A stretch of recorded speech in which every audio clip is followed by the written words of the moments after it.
ఆంధ్రప్రదేశ్లో వైఎస్ఆర్సీపీ అధినేత జగన్మోహన్ రెడ్డి, తెలంగాణలో బీఆర్ఎస్ అధినేత కేసీఆర్ రాజకీయంగా ఒకే పంతాలో వెళ్తున్నారా? రాజకీయంగా ఇద్దరు ఒకేలా అడుగులు వేస్తున్నారా అంటే అవుననే సమాధానం ఇస్తున్నారు కొంతమంది రాజకీయ విశ్లేషకులు. ఈ నేపథ్యంలోనే ఇక ఇదే అంశం మీద మనం విశ్లేషణ చేసుకునేటువంటి ప్రయత్నం చేద్దాం. ప్రస్తుతం మనతో పాటు ఉన్నారు ప్రముఖ రాజకీయ విశ్లేషకులు, ప్రముఖ సీనియర్ జర్నలిస్ట్ సిఎస్ రావు గారు. సార్తో మాట్లాడదాం. Sir hi sir. హలో. ఆంధ్రప్రదేశ్లో జగన్మోహన్ రెడ్డి, తెలంగాణలో కేసీఆర్ ఇద్దరు ఒకే రాజకీయ పంతాలో వెళ్తున్నారు, రాజకీయంగా వారిద్దరూ ఒకేలా అడుగులు వేస్తున్నారు అంటూ కొన్ని వార్తలు వస్తూ ఉన్నాయి. ఏంటి సార్ అది?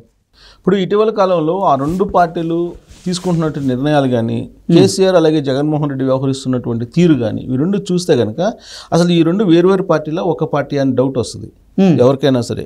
కొంచెం క్లోజ్గా కనుక ఆ రెండు పార్టీల యొక్క అడుగులు మనం గమనిస్తే కనుక. ఎందుకంటే ఆ రెండు పార్టీలు ఓడిపోయినటువంటి పార్టీలు, ప్లస్ ఇద్దరు గురు శిష్యులు.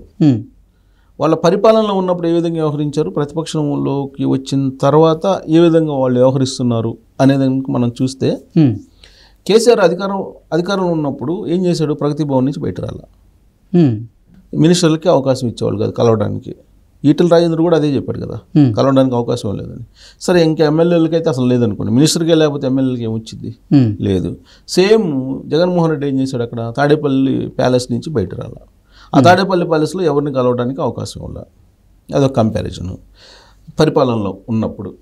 తర్వాత ఇక్కడ ఈయన ప్రత్యేక విమానాన్ని కొనుక్కుంటున్నానని చెప్పి ఆయనే ప్రెస్ మీట్లో చెప్పాడు.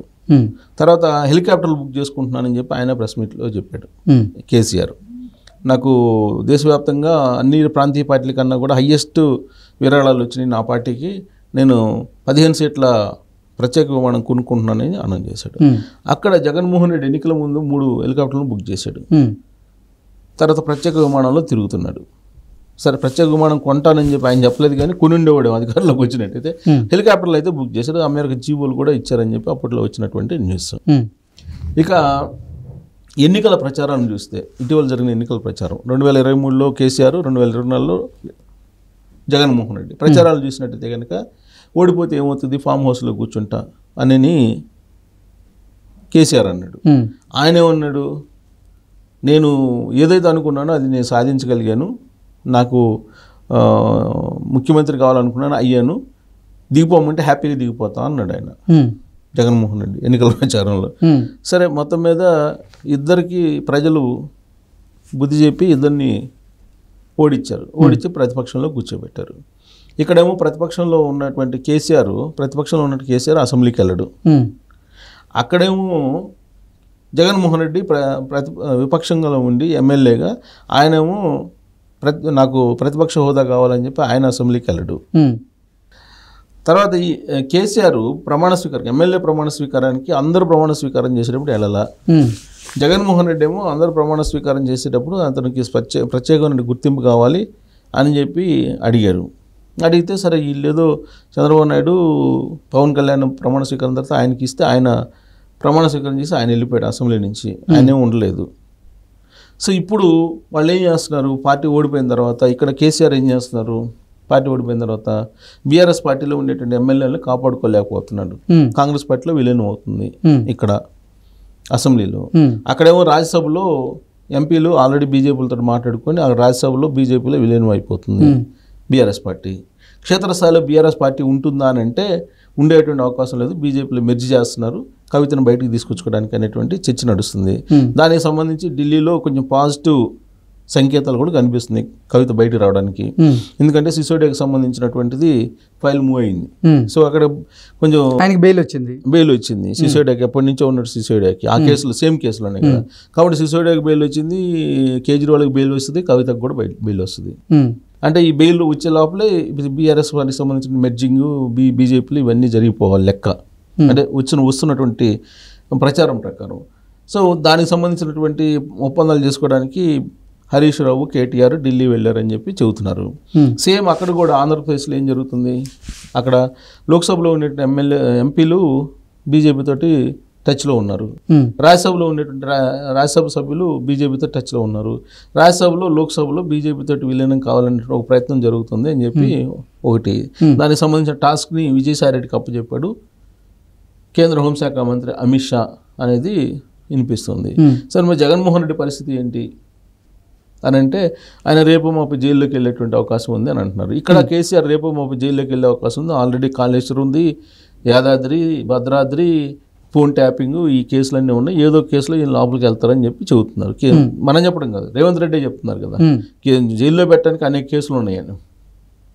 తర్వాత కేటీఆర్ పరిస్థితి కూడా అలానే ఉంది.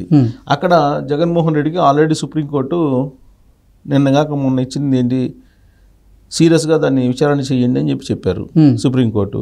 డిశ్చార్జ్ పిటిషన్ పక్కన పెట్టేయండి, ముందు ఛార్జ్ షీట్ల మీద డిస్కషన్ చేయండి, వాదనలు వినిపించండి అని చెప్పి చెప్పారు. అంటే దాని అర్థం ఏంటి, త్వరలో ఆయన జైలుకి వెళ్ళబోతున్నాడు. అది వాదనలు ఇప్పుడు 43,000 కోట్ల రూపాయలు ఆయన కిట్పోకి పాల్పడ్డాడని చెప్పి ఛార్జ్ షీట్లు ఉన్నాయి కదా, సిబిఐ వాళ్ళు వేశారు కదా. సో 43,000 కోట్లు కాకపోతే 40 కోట్లు లేదా 30,000 కోట్లు అయినా తెలియదు కదా. సో అల్టిమేట్గా కోర్టుకి అయితే జైలుకి అయితే వెళ్ళాల్సి వస్తుంది కదా, కోర్టు ఆర్డర్ వేసి తీర్పిస్తే. అదొకటి. ఇంకా అవినాష్ రెడ్డి ఉన్నాడు. అవినాష్ రెడ్డి అక్కడ వివేకానంద రెడ్డి మర్డర్ కేసులో ఉన్నారు. ఆయన జైలుకి వెళ్ళేటువంటి అవకాశం ఉంది. సరే ఆ పార్టీ ఉంటుందా? ఇప్పుడు అక్కడేమో లోక్సభ, రాజ్యసభలోనేమో బీజేపీ విలీనం అయ్యేటువంటి అవకాశం ఉంది. ఇక్కడ ఆంధ్రప్రదేశ్లో పరిస్థితి ఏంటంటే ఉన్న 11 మంది ఎమ్మెల్యేలు 5 మంది ఎమ్మెల్యేలు తెలుగుదేశం పార్టీతో, 2 మంది ఇద్దరేమో జనసేనతో ఉన్నారు. పోతే మిగిలిన ఎమ్మెల్యేలు ఉన్నామా ఏం చేద్దాం అనే ఆలోచనతో వాళ్ళు ఉన్నారు. జగన్మోహన్ రెడ్డి ఏమో అసలు ఎమ్మెల్యేకి రాజీనామా చేయాలి అనేది ఆయన ఆలోచిస్తున్నాడు అనేది కూడా వినిపిస్తుంది. ఇలాంటి పరిస్థితుల్లో అసలు పార్టీ వైఎస్ఆర్ కాంగ్రెస్ పార్టీ నిలబడుతుందా అని అంటే అక్కడ ఆల్రెడీ కాంగ్రెస్ పార్టీ బలపడుతున్నటువంటి తరుణంలో వైఎస్ఆర్ కాంగ్రెస్ పార్టీ ఉండేటువంటి అవకాశం లేదు అని చెప్పి చెబుతున్నారు. లోక్సభ ఎన్నికల్లో తెలంగాణలో బీఆర్ఎస్ పార్టీకి 16% వచ్చింది. అక్కడ వైఎస్ఆర్ కాంగ్రెస్ పార్టీకి రేపు జరగబోయేటువంటి ఎన్నికల్లో ఒకవేళ లోకల్ బాడీ జరిగితే పర్సంటేజ్ ఏ విధంగా ఉంటుందో అందరికీ తెలిసిన సంగతే.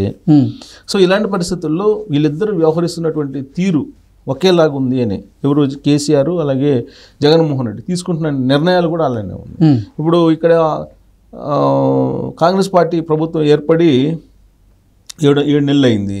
ఈ 7 నెలల్లో అసలు ప్రభుత్వం ఏర్పడిన మరుసటి రోజు నుంచి ప్రభుత్వం పడిపోతుంది అని చెప్పి మొదలుపెట్టారు. అక్కడ కూడా చంద్రబాబు నాయుడు ప్రమాణ స్వీకారం చేసిన మరుసటి రోజు నుంచి రాష్ట్రంలో రూల్ ఆఫ్ లా లేదు, రాష్ట్రపతి పాలన పెట్టాలని అక్కడ డిమాండ్ చేస్తున్నారు. సో వీళ్ళిద్దరూ ఒకే రకంగా వ్యవహరిస్తున్నారు అని అంటే అసలు ఈ రెండు వేరు పార్టీలా లేకపోతే ఒకటేనా అనేటువంటి అనుమానం కలుగుతోంది. పైగా అక్కడ ఎన్నికల ముందు ఏం చెప్పాడు, జగన్మోహన్ రెడ్డి గెలవబోతున్నాడని చెప్పాడు కేసీఆర్. ఇక్కడ కేసీఆర్ని గెలిపించడానికి ఆయన అక్కడి నుంచి మంచి పెద్దిరెడ్డిని, చెవిరెడ్డిని వీళ్ళందరినీ దింపాడు 2023 ఎన్నికల్లో జగన్మోహన్ రెడ్డి. సో ఇద్దరు ఇచ్చిపుచ్చుకునేటువంటి ధోరణి ప్లస్ అన్ని రకాలుగా సహకారం అందించుకున్నారు. కానీ ప్రకృతి అయితే సహకారం అందించలే. ప్రకృతి సహకారం అందించలేదు. దాంతో ఆయనేమో యలహంక బెంగళూరు ప్యాలెస్కి పరిమితం అవుతున్నారు, ఈయనేమో ఫామ్ హౌస్కి పరిమితం అవుతున్నారు. సో అదేమంటే క్షేత్రస్థాయిలో మాకు బలం ఉంది అని అంటాడు కేసీఆర్. అక్కడ కూడా ఆయన ఏమంటే క్షేత్రస్థాయిలో నాకు 40% ఓట్ బ్యాంక్ ఉంది అంటారు. ఈ మాట్లాడినటువంటి వాళ్ళు ఉన్న ఓట్ బ్యాంక్ కోసం అయినా సరే అసెంబ్లీకి వచ్చి పోరాడాలి కదా. ఇద్దరు అసెంబ్లీకి దూరంగా ఉంటున్నారు. సో ఈయనేమో దేశకి నేత అన్నాడు, ఆయనేమో ఆల్రెడీ ఇప్పుడు బీజేపీకి నేను దూరంగా అయిపోయాను, ఇప్పుడు వక్ఫ్ బోర్డుకు సంబంధించినట్టు బిల్లు పెట్టినా కానీ నేను దూరంగా ఉన్నాను, రాజ్యసభలో బీజేపీ ఎన్డీఏకి దూరంగా ఉన్నాను అని చెప్పి చెబుతున్నాడు.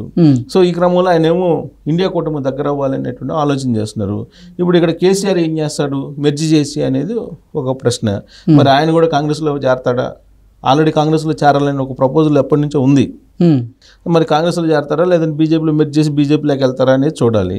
కానీ అక్కడ ఆయన కూడా బీజేపీ తోటి ఉన్నారు, అధికారంలో ఉన్నప్పుడు ఇక్కడ బీజేపీ తోటి ఉన్నాడు కేసీఆర్. బీజేపీతో అంటగాగారు కదా బీఆర్ఎస్ పార్టీ, అక్కడ కూడా బీజేపీతో అంటగాగారు కదా వైఎస్ఆర్ కాంగ్రెస్ పార్టీ. నరేంద్ర మోడీకి ఇద్దరు దగ్గరే కదా.